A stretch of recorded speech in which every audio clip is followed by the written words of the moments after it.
for a band that I named Silk Sonic.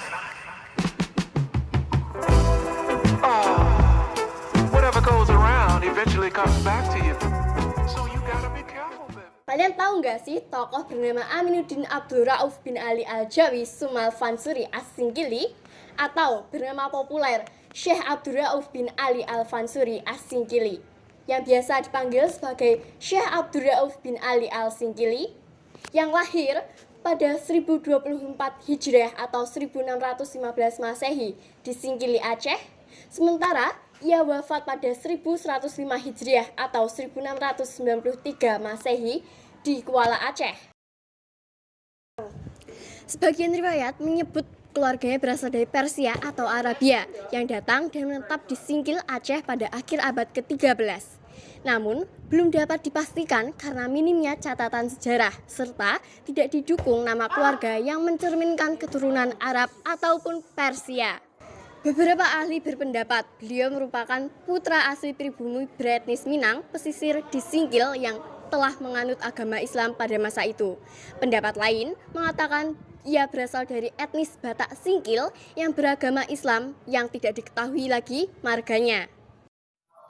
Teladan yang dapat dicontoh dari Syekh Abdul Rauf.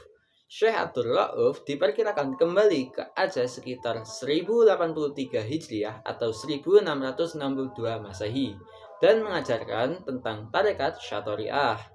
Murid-murid dan santri-santrinya berasal dari Aceh dan wilayah Nusantara lainnya, yang beberapa menjadi ulama terkenal, yakni Syekh Burhanuddin Ulakan dari Pariaman, Sumatera Barat, dan Syekh Abdul Muhyi Pamijahan dari Tasikmalaya, Jawa Barat.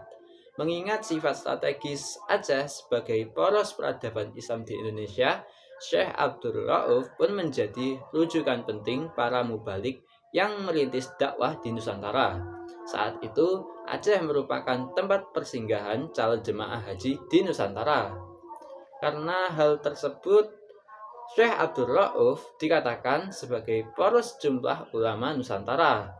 Salah satu muridnya, Syekh Burhanuddin Ulakan, setelah belajar di Aceh, dia berangkat ke Tanah Suci.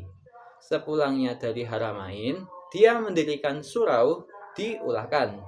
Jasanya yang paling dikenang adalah mendakwahkan Islam kepada kaum bangsawan kerajaan Pagaruyung.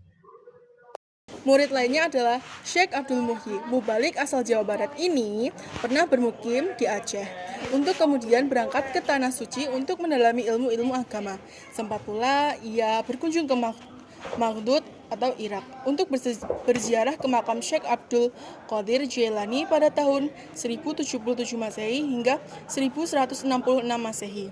Sepulangnya dari rilah keilmuan itu, Abdul Muhyi menyebarkan dakwah Islam termasuk tarekat Syathariyah di Jawa Barat. Tokoh berikutnya adalah Abdul Malik bin Abdullah yang lahir pada tahun 1678 hingga 1736 dari Semenanjung Melayu dan Dawud Al-Jawi Ar-Rumi. Keduanya juga berangkat ke Tanah Suci untuk beribadah haji sekaligus mengembangkan keilmuan. Akhirnya kiprah Abdul Malik banyak di bidang syariat dan fikih, sementara Dawud Al-Jawi yang diduga berasal dari Turki dijadikan sebagai wakil utama dari tarekat Syathariyah sepeninggalan wafatnya Syekh Abdul Rauf.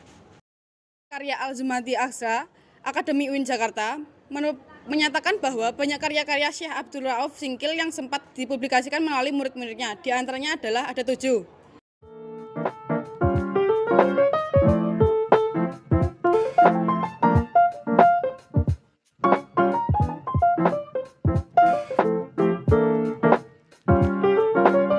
Di antara karya besar Syekh Abdul Rauf adalah Tarjuman Al-Mustafid. Itulah terjemahan dari tafsir Al-Quran pertama dalam bahasa Melayu. Kitab tersebut banyak dipengaruhi karya Abdullah bin Umar bin Muhammad Syairazi Al-Baidawi, yakni tafsir Anwar Al-Tanzil wa Arsar Al-Ta'wil yang dalam bahasa Arab memang sudah legendaris di penjuru dunia. Adapun karya-karyanya yang lain juga menjadi bacaan penting, baik oleh alim ulama maupun sultan-sultan Melayu. Di samping itu, mubalik kelahiran Singkil ini juga kerap memanfaatkan sastra sebagai medium penyebaran gagasan sufistik. Sebuah syair karyanya yang terkenal adalah syair Ma'rifat yang salinannya ditulis di Bukit Tinggi pada tahun 1859 Masehi. Say yes, run away now. I'll meet you